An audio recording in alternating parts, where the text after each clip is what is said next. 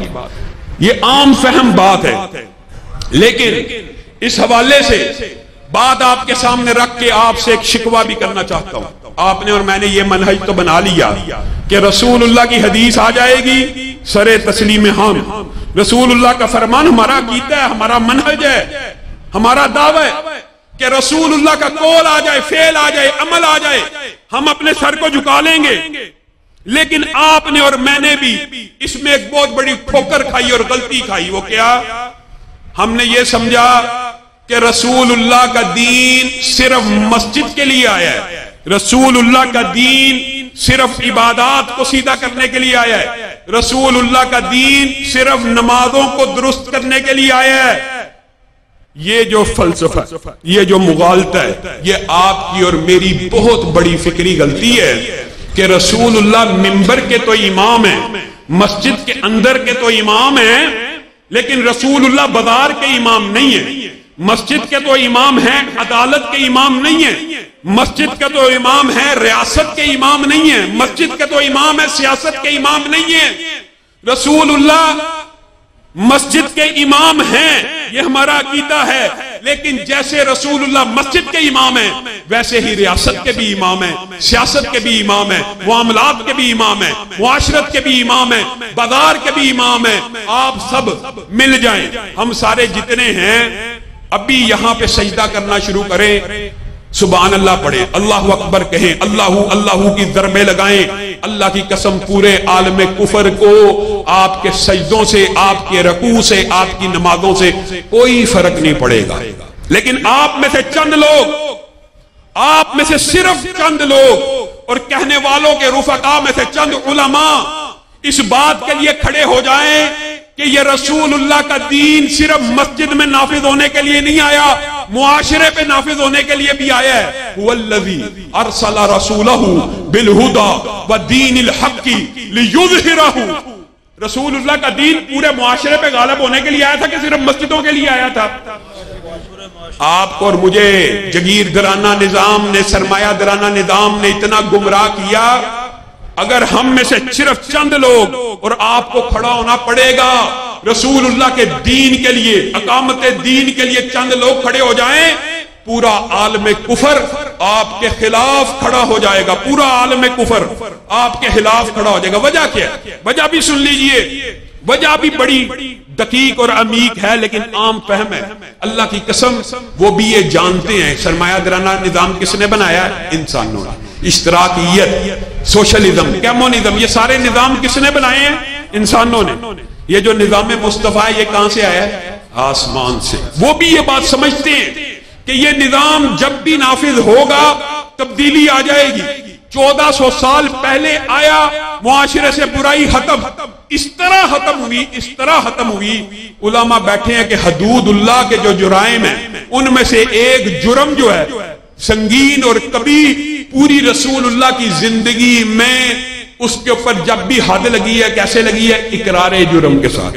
یعنی جب رسول اللہ کا دین معاشرے کے اوپر غالب آ جاتا ہے تو بندے کے اندر سے یہ آواز نکلتی ہے کہ میرے گناہوں کو پاک کر دیا جائے، میں رب کے سامنے گناہوں سے پاک اور صاف ہو کر پیش ہونا چاہتا ہوں۔ یہ وہ فلاسفر اور تھنک ٹینک سمجھتے ہیں کہ رسول اللہ کا دین 1400 سال پہلے آیا، معاشرے سے برائی ختم، معیشت نے ترقی کر لی، ڈکیتی، زنا ختم، چوری چکاری، رشوت ختم۔ یہ ایک فارمولہ ہے، یہ نظام ہے، یہ نظام اللہ نے نافذ کیا ہے۔ یہ پانی ہے، یہ ایک فارمولے سے مارد وجود میں آتا ہے۔ H2O، 2 ہائیڈروجن کے ایٹم ہو، ایک آکسیجن کا ایٹم ہو۔ 1400 سال پہلے ہائیڈروجن کے 2 ایٹم ملے، آکسیجن کا ایک ایٹم ملے تو کیا بنے گا؟ پانی۔ آج ملے تو کیا بنے گا؟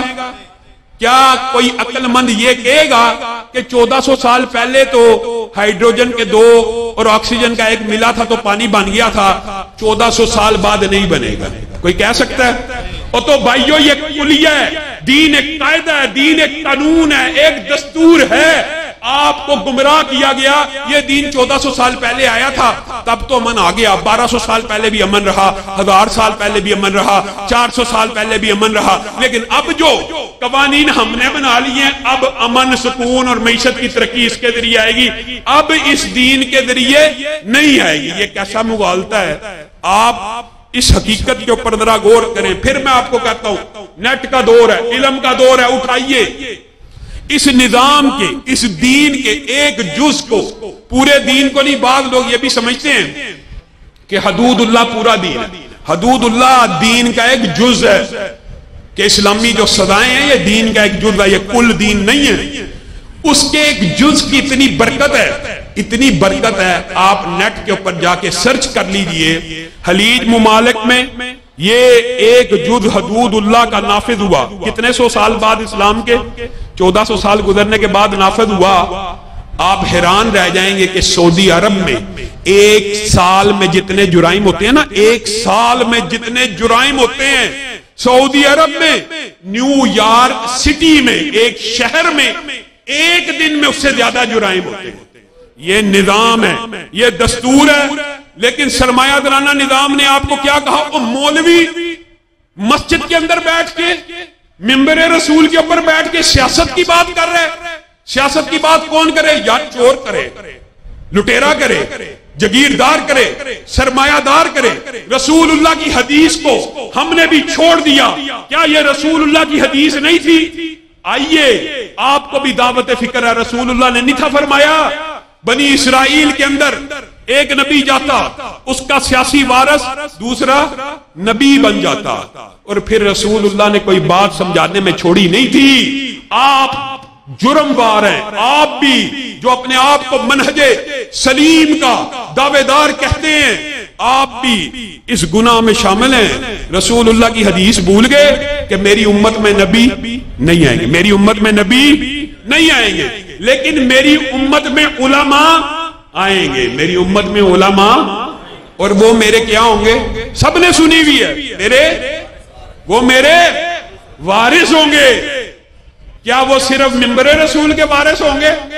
سیاست رسول کے وارث نہیں ہوں گے, تخت رسول کے وارث نہیں ہوں گے, عدالت رسول کے وارث نہیں ہوں گے, معاشرت اور معاملات رسول کے وارث نہیں ہوں گے. یہ تو حضرت شعیب کی قوم کا پورا واقعہ قرآن پاک میں موجود ہے. ان کو بھی قوم نے یہی کہا تھا, تیری نماز مسجد تک رہ جائے ہمیں قبول ہے, اگر تیری نماز باہر نکل کے بازاروں میں آ کے ہمیں سود سے, ہمیں ناپ تول میں کمی سے, مراد یہ ہے اگر حرام کاری سے باہر آ کے روکے گی مسجد سے نکل کر, اور نکل کر خانقاہوں سے ادا کر رسم شبیری, اللہ کی قسم دین اس وقت تک غالب نہیں آئے گا.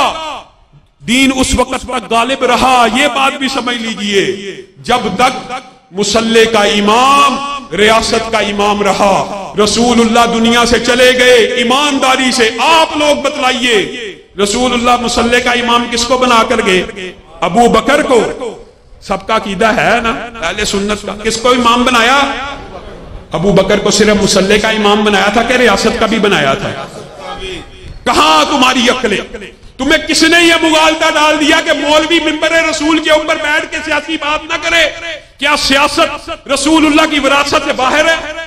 کیا ریاست رسول اللہ کی سیاست سے باہر ہے؟ کیا عدالت رسول اللہ کی وراثت سے باہر ہے؟ یہ مغالطہ جگیرداروں نے, چوروں, لٹیروں نے آپ کو اس لیے ڈالا کہ اگر مولوی مل گئے, دین پسند مل گئے, اسلام پسند مل گئے, تو ہم جیسے چور چکوں رسا گیروں کو کون ووٹ دے گا؟ آپ سے. آپ بتائیے, آپ بیٹھے ہوئے نا, آپ سے میں پوچھتا ہوں, آپ بھی یہی جواب دیں گے. پی ٹی آئی کو کس نے ووٹ ڈالا؟ آدھے لوگ کہیں گے ہم نے پی ٹی آئی کو ووٹ ڈالا. نون لیگ کو کس نے ڈالا؟ آدھے لوگ کہیں گے ہم نے نون لیگ کو ووٹ ڈالا. آپ کس کے بندے ہیں جی؟ میں جی پی ٹی آئی کا بندہ ہوں. آپ کس کے بندے ہیں جی؟ میں نون لیگ کا بندہ ہوں. کوئی نون لیگ کا بندہ, کوئی پی ٹی آئی کا بندہ. اللہ کے بندے کہاں ہیں؟ نظام مصطفیٰ کے لیے کھڑے ہونے والے کہاں ہیں؟